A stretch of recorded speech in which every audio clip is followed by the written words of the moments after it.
बिहार के कैमूर जिले में स्थित मुंडेश्वरी देवी का मंदिर दुनिया का सबसे पुराना हिंदू मंदिर है, जहां आज तक पूजा अर्चना की जाती है। और ये मंदिर सन 105 में बनवाया गया था।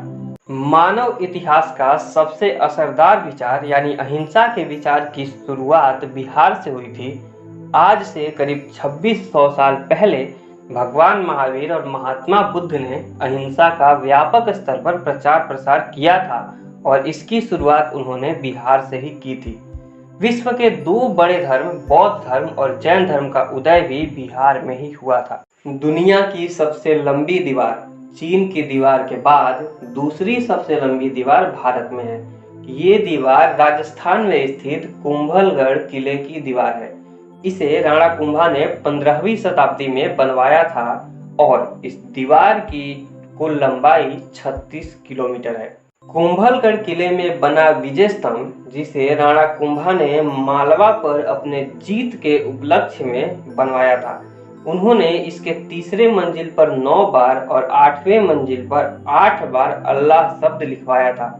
इसका कारण था कि अगर मेवाड़ किसी मुस्लिम शासक के हाथ में चला जाए तो भी इस विजय स्तंभ को कोई नुकसान न पहुंचाए। भारत का सबसे छोटा राज्य गोवा आज़ादी से पहले एक पुर्तगाली उपनिवेश था।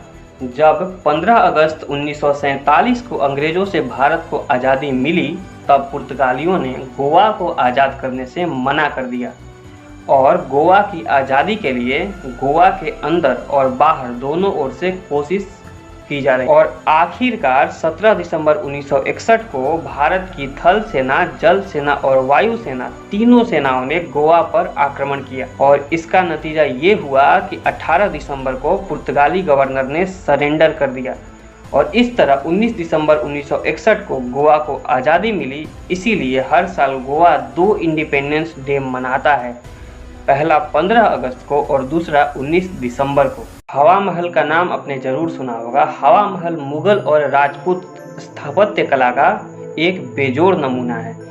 ये भवन राजस्थान की राजधानी जयपुर में स्थित है, मगर हवा महल की कोई फाउंडेशन नहीं है और इसी वजह से हवा महल बिना नींव के दुनिया की सबसे ऊंची इमारत है। स्पेस रेस जीतने की होड़ में नासा ने एक ऐसी कलम बनाने की सोची जो अंतरिक्ष में काम कर सके, जबकि रूस ने पेंसिल का उपयोग करना उचित समझा। लेकिन पेंसिल उपयोग करने में खतरा था, इसीलिए सन 1965 में अमेरिकन बिजनेसमैन पॉल सी फिशर ने $1 मिलियन की मदद से एक ऐसी कलम बनाने में सफलता हासिल की जिसे AG7 नाम दिया गया। ये पेन उल्टा लिख सकती थी, ये पेन पानी के अंदर भी काम करती थी और ये पेन बदलते तापमान के साथ भी लिखने में कामयाब थी। पॉल सी फिशर ने इस पेन को नासा और रूस दोनों को बेचा। सन 1918 की महामारी प्लेग के दौरान इनकी निस्वार्थ सेवा को देखते हुए अंग्रेजी सरकार ने इन्हें कैसरे हिंद पुरस्कार से सम्मानित किया था। लेकिन जब सन 1919 में अंग्रेजों ने जलियांवाला बाग हत्याकांड किया, तब इन्होंने उस पुरस्कार को वापस कर दिया और ये कोई और नहीं बल्कि हमारे देश की स्वर कोकिला सरोजिनी नायडू थी। एक बार मिस्र के शासक मोहम्मद अली पाशा ने आदेश दिया कि मिस्र के पिरामिडों के पत्थरों को निकालकर उनका उपयोग नील नदी पर एक बांध बनाने के लिए किया जाए, मगर उस बांध के मुख्य शिल्पकार व्यक्तिगत रूप से इस बात से सहमत नहीं था और उसे पता था कि अगर उसने इसका विरोध किया तो उसको रिप्लेस कर दिया जाएगा और ये काम उसकी जगह किसी और से करवाया जाएगा।